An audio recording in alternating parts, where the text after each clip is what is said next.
దేవుని నామానికి మహిమ కలుగును గాక. క్రీస్తు నందు ప్రేమైన దేవుని బిడ్డలారా, ఈ దినము జూలై 25వ తేదీ లేఖన భాగము అపోస్తుల కార్యములు 25వ అధ్యాయములో నుండి దేవుని యొక్క వాగ్దానము 20వ వచనము. యేసు ప్రభువారు బ్రతికి ఉన్నాడు. అపోస్తులైన పౌలు గారు రాజు ముందు, గవర్నర్ ముందు, ఫిలిక్స్ ముందు నిలబడి యేసు ప్రభువారు బ్రతికి ఉన్నాడని తెలియచేస్తున్నాడు. అంటే యేసు ప్రభువారు చనిపోయి తిరిగి లేచాడు, ఆయన బ్రతికి ఉన్నాడు. చాలా మంది సహజంగా మానవులు మరణిస్తారు. యూదులేమో యేసు ప్రభువారిని ప్రవక్త అంటున్నారు. అపోస్తులైన పౌలు గారు అయితే ఆయన దేవుడు, మృత్యుంజయుడు, పునరుద్ధానుడయ్యాడు. ఆయన భూమి మీద 40 దినాలు కనపడి అనేక మందికి తను తాను సజీవునిగా కనపరుచుకున్నాడు. యేసు ప్రభువారు మరణించటం మాత్రమే కాదు, ఆయన బ్రతికి ఉన్నాడు. ఆయన నేటికి సజీవుడు. ఆయన సమాధి ఖాళీగా ఉన్నది. దయచేసి ఆ మాటను అనేక మంది ఆశ్చర్యపరిచింది. అక్కడున్న గవర్నర్లు, అధికారులు మరి చనిపోయిన మనిషి బ్రతకటం ఏమిటి, అలాగే ఆయన దేవుడు అంటున్నారు. చాలా మంది ఈ దినాల్లో మన చుట్టుపక్కల ఉన్న వాళ్ళు కూడా యేసు ప్రభువారు బ్రతికున్నాడంటే నమ్మరు. ఆ దినాల్లో కూడా ఆ రోమా గవర్నర్లు అనగా అధికారులు ఎలాగున్నారు అంటే మరి అది నమ్మశక్యంగా లేదు అని.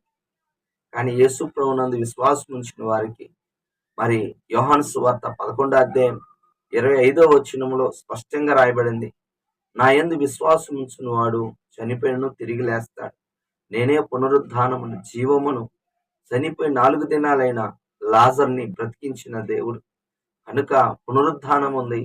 కేవలం ఈ లోకమనే కాదు, యేసు ప్రభువారు చనిపోయి తిరిగి లేచిన దేవుడు. కనుక మనం ఆయన యందు విశ్వాసం ఉంచుదాం. ఆయనే సజీవుడైన దేవుడు.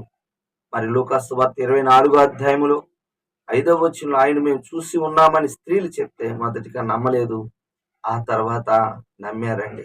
అవును, తోమా కూడా మొదటిగా మరి ఆయన గాయాల్లో వేలిపెట్టి చూస్తేనే నమ్మనన్నాడు పునరుద్ధానం. కానీ పునరుద్ధానుడైన యేసు ప్రభువారు మళ్ళీ కనపడినప్పుడు ప్రభువా నన్ను క్షమించు అన్నట్లుగా మాట్లాడే. నిజమండి, ఈ దినము యేసు ప్రభు చనిపోయింది ఎంత వాస్తవమో మానవాళి కోసం, అలాగనే తిరిగి లేచాడనేది మనం నమ్మాలి. పునరుద్ధానుడైన యేసు ప్రభువారిని మనము నమ్మాలి. హల్లెలూయా.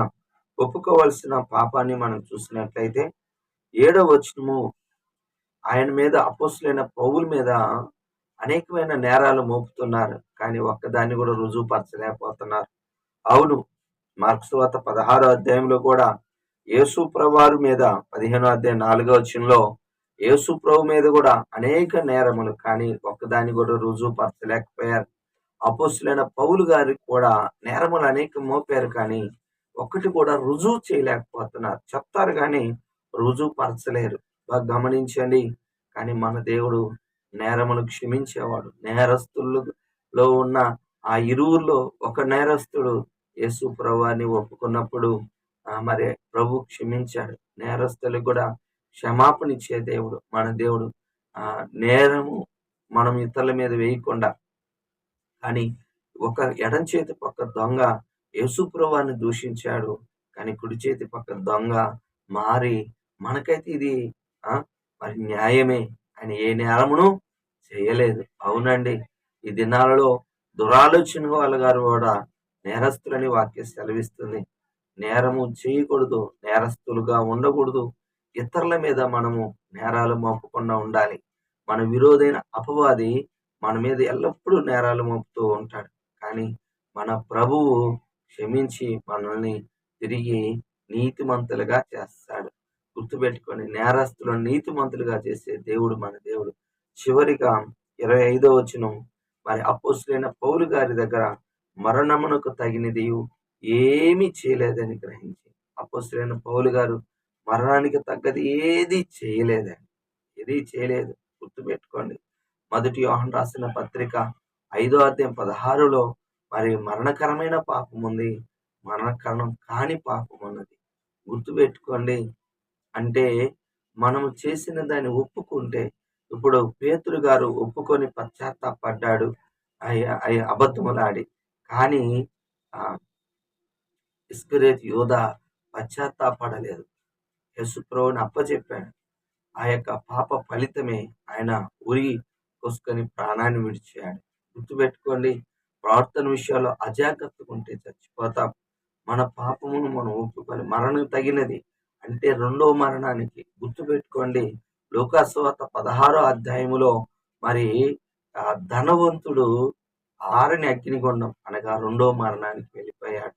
గుర్తుపెట్టుకోండి, మరణము నుంచి తప్పించగలడు. అంటే మన పాపాన్ని మనం గాని ఒప్పుకుంటే, ఒకవేళ అపోస్తలుడైన పౌలు గారు ఏ యొక్క మరణ సంబంధంగా ఇతడు సావుకు సంబంధించిన ఏ పని చేయలేదు. గుర్తుపెట్టుకోండి, మనము కూడా అలాగా మరణకరమైనది అంటే పాపం వల్ల వచ్చే జీతం మరణం. పాపం వల్ల వచ్చే జీతం మరణం. అయితే ఒప్పుకుంటే వెంటనే తప్పించబడతాం. ఒప్పుకుంటే తప్పించబడతాం. ఆకనును మరి ఆ శపితమైన దాన్ని దాచిపెట్టుకున్నాడు. అడిగినప్పుడు ఒప్పుకోలేదు. కానీ తర్వాత మరి దొరికిన తర్వాత అతన్ని రాళ్లతో కొట్టి చంపారు. కాబట్టి మనము ముందుగానే మన పాపాన్ని ఒప్పుకుందాం. లేకపోతే రెండవ మరణానికి గురవుతాం. జాగ్రత్త. దేవుడి మాటలు దీవించునుగాక. ఆమేన్. ప్రార్థన చేసుకుందాం. ప్రేమ కలిగిన తండ్రి, యేసయ్యా నీ కొందనాలు, స్తోత్రాలు నాయన. ఈ దినము నాయన మీరు బ్రతికి ఉన్న దేవుడి, సజీవుడివి నాయన. అయ్యా, మేము నిన్ను ఆరాధిస్తున్నాం తండ్రి. నీ కొందనాలు. మేము ఇతరుల మీద నేరములు మోపక, మరణకు తగినది మేము ఏది చేయక జాగ్రత్తగా ఉండే వాళ్ళంగా దయచేయండి నాయన. నీ కృపలో మేము ఎదుగునట్లుగా దయచేయమని మీ ఆత్మకార్యం జరిగించండి. పరిశుద్ధాత్మదేవుడా, వింటున్న వారి హృదయాలలో కార్యము జరిగించండి అయ్యా. నాయన మీరే కార్యము జరిగించేవాడి. మాకు మరణము లేదు నాయన. మీరే పునరుద్ధానము, జీవము తండ్రి. మీ అందు విశ్వాసం ఉంచినట్లయితే అయ్యా మేము బ్రతుకుతాము తండ్రి. అయ్యా, వింటున్న ప్రతి బిడ్డలో కార్యము జరిగించమని సహాయం చేయమని యేసు నామములో ప్రార్థిస్తున్నాను. ఆమేన్. తండ్రి యొక్క ప్రేమ, కుమారుని యొక్క కృప, పరిశుద్ధాత్మ కన్యను సహవాసం సదాకాలం అందరి తోడుగా ఉండును గాక. ఆమేన్. హల్లెలూయా. దేవుడు మిమ్మల్ని దీవించును గాక. ఆమేన్.